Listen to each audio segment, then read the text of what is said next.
Hi, I'm Lynn Ishgreen of the eVideo course, and I'm here with Dennis Beagen. Hi, Dennis. How are you? Good afternoon. Good to be here. Glad to have you. Thank you. Dennis, you are the department head of the Communications and Theater Art Department, and you're also very, very involved with Symposium, the Undergraduate Symposium. Can you tell us a bit about your involvement with this year's symposium? Well, I've had the good fortune of being involved with the symposium for, I think this is close to my 17th year. Years and years ago, the former dean, who's now passed on, Don Drummond, asked if I would help with the event. And after a year, they asked me to serve as chair of the event.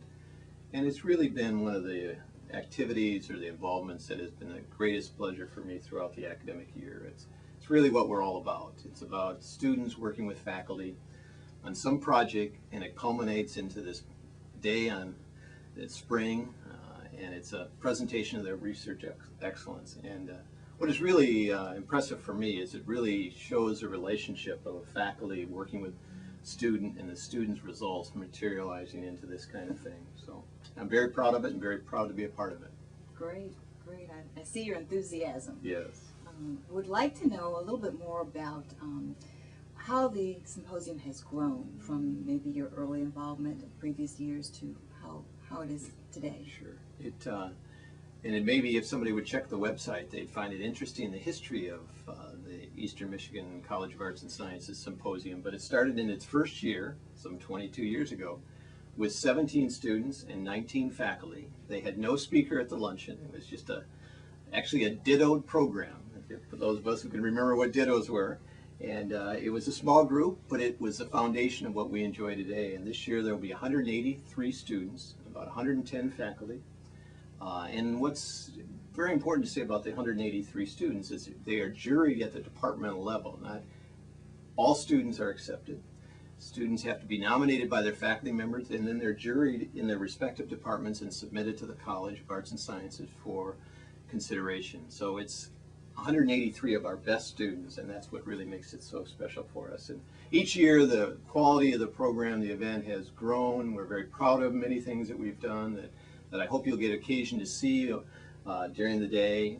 From this year, the external sponsors to the webcasting to so many things that we're very, very proud of. Great, great. It sounds like quite an honor for any student to be selected to be a part and a participant of this. How do you think the students who actually attend the symposium will be involved? What is it like for them? Well, that's an excellent question.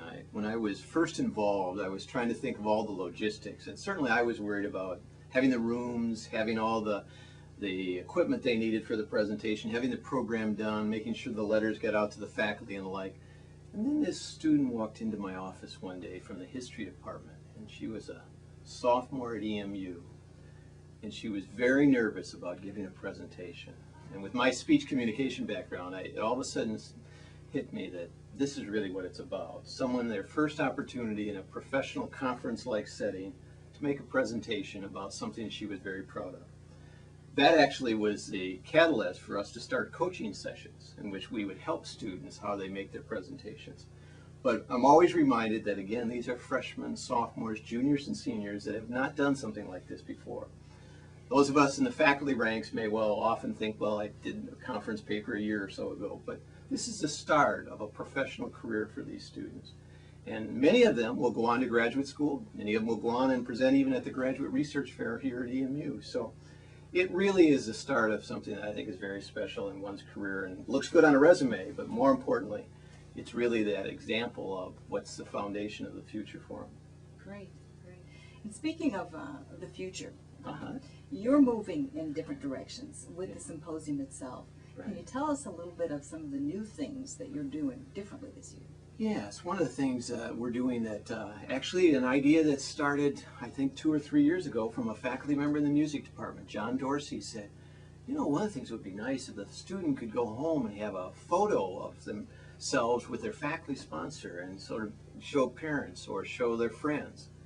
We always remember that idea, and we just hadn't quite figured out how to do it. Well, with technology as it is today, we realize with digital cameras, we can take a photo of a student and a faculty member, or a student and their parent, and we've gotten some funding to provide the frames. So we now have frames, we have a photo mat in terms of printing off the picture right there on the spot, and the student can leave that day with a photo.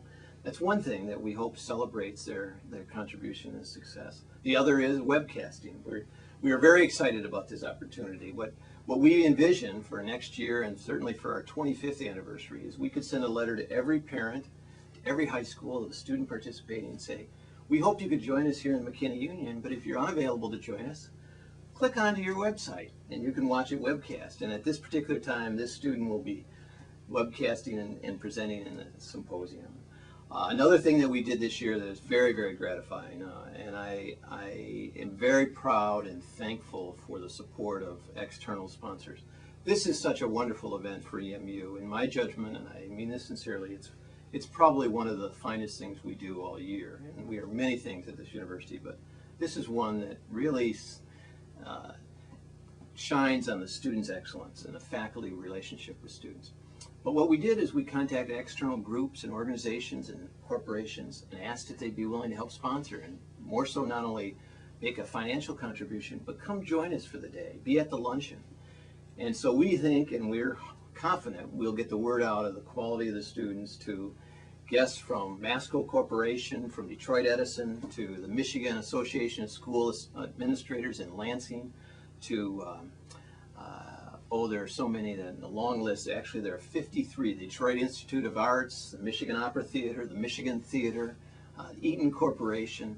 I could just go on, and it's really gratifying to see that they are wanting to know about EMU, know about our students, and know about this event.